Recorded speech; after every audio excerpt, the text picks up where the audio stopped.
जय माता काली कमरऊ वाली। मैं ये कहना चाहता हूँ कि आज से पहले भी कम से कम भी मैंने 6-7 वीडियो बना ली है, लेकिन इसका कोई असर नहीं हो रहा है। और आज यहाँ देख लो कि ऊपर से बारिश हो रही है और इतने लोग यहाँ सामने हैं। कहाँ है कंपनी मोर्थ वाले, कहाँ है आरजीबी वाले, कहाँ है शासन, कहाँ है प्रशासन।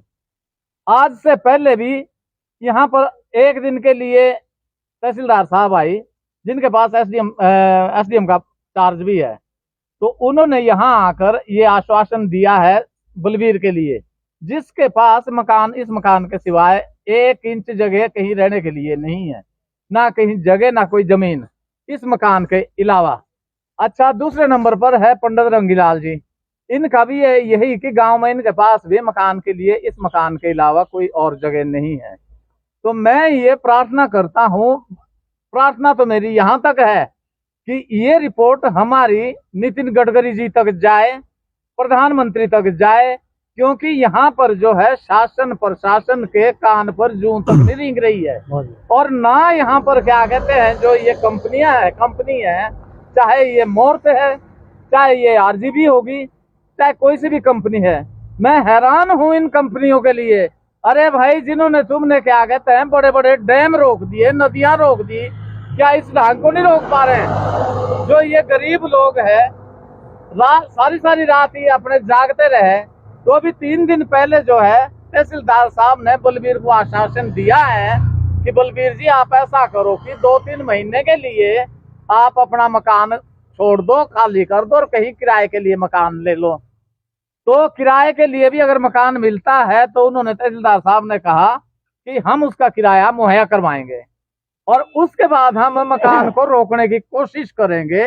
अगर मकान रुकता है, अगर जो नहीं रुकता है, तो हम आपके लिए मकान की भी व्यवस्था करेंगे, जमीन की भी व्यवस्था करेंगे।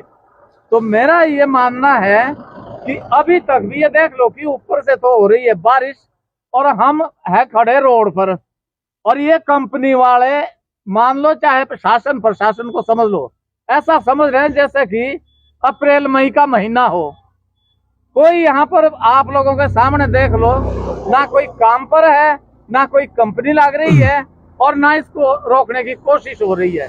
मैं निवेदन करूंगा डीसी साहब से भी, जो हमारे जिले के मालिक है, कि आपके पास भी ये पावर है। जैसे सरकार कहती है कि भूमिहीन के लिए शहरी क्षेत्र में 2 बिस्वा और पहाड़ी क्षेत्र में 3 बिस्वा जमीन जो है भूमिहीन के लिए मकान बनाने के लिए दी जाएगी।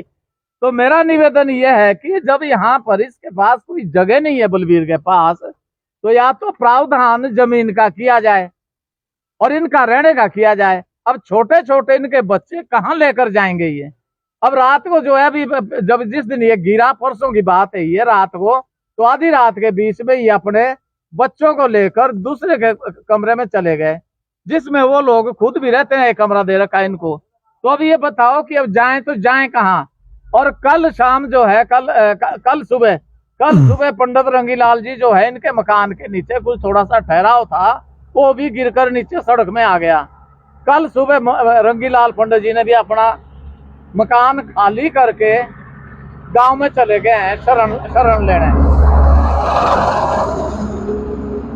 और मेरा निवेदन सरकार से यही है कि जो ये बलबीर है, ये कहाँ शरण लें? ये तो पहले ही यहाँ पर शरणार्थी है।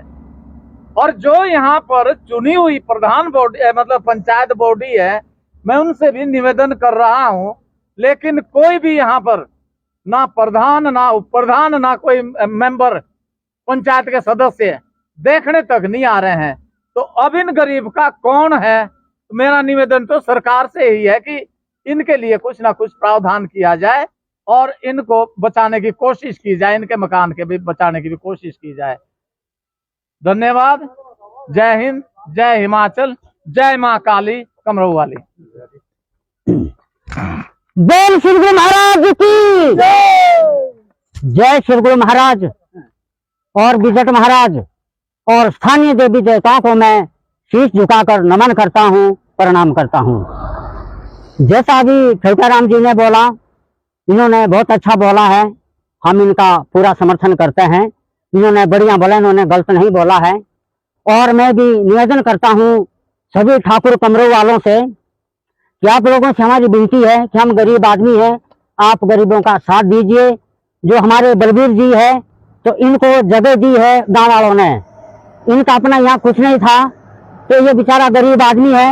और जो हमारे रंगीलाल शर्मा जी है ये भी गरीब आदमी है, इन्होंने यहाँ मकान लगा रखा है। तो मेरा सभी से निवेदन है ठाकुर कमरे वालों से कि आप हमारा साथ दीजिए गरीबों का, क्योंकि यहाँ राज उनका है जो लठ लेके खड़े होते हैं रोड में। ये आप लोगों के सामने है, कम से कम 3 जगह दीवारें लगी है जो कि मकान के साथ लगी है, लेकिन वो लठ लेके रोड में आए थे। लेकिन हम गरीब आदमी ऐसा नहीं कर सकते, तो इसलिए ना तो एनएच वाले ने साथ दिया और ना किसी शासन प्रशासन ने साथ दिया। और यहाँ देखने के लिए आप लोगों के पास मौजूद है, यहाँ जो है ना मकान नीचे आ रहे हैं, रोड में आ रहे हैं, और इस बलबीर के पास 1 इंच जगह नहीं है इसके अलावा। तो मेरा सभी से निवेदन है, शासन प्रशासन से भी और सरकार से भी और सभी ठाकुर कमरे वालों से भी, कि आप हमारा गरीबों का साथ दीजिए, और ताकि ये जो है ना अपना परिवार का पालन पोषण सही ढंग से कर सके। तो मेरा निवेदन है सभी से कि आप लोग हमारे साथ खड़े रहिए। ऊपर से बारिश हो रही है, बरसात हो रही है, अभी अपना परिवार कहाँ ले जाएं। तो मेरा सभी से निवेदन है, जैसा खिलकाराम जी ने बोला है, इन्होंने बिल्कुल सही बोला है, तो मेरा सभी से निवेदन है कि हमारा साथ दीजिए। और जो एनएच वाले की जो तारीफ कर रहे हैं कि एनएच वाले बहुत बढ़िया काम कर रहे हैं, देखो हमारा गरीबों का नहीं कर रहे हैं, ये उनका कर रहे हैं जो कि मतलब लठ लेके खड़े होते हैं। वो चाहे पीएम होगा चाहे डीएम होगा एनएच वाले के, लेकिन गरीबों का साथ नहीं दे रहे एनएच वाले। मैं ये दावे से बोल रहा हूँ, मैं मंच के माध्यम से बोल रहा हूँ, मैं ये गरीबों का साथ एनएच वाले नहीं दे रहे हैं। वो चाहे राहुल जी होंगे चाहे कोई भी होंगे। लेकिन मेरा सबसे निवेदन है गांव कमरों वालों से कि आप हमारा साथ दीजिए, और पंचायत बॉडी से मेरा निवेदन है कि आप लोग साथ दीजिए गरीबों का, गरीबों के साथ खड़े रहिए। हम भी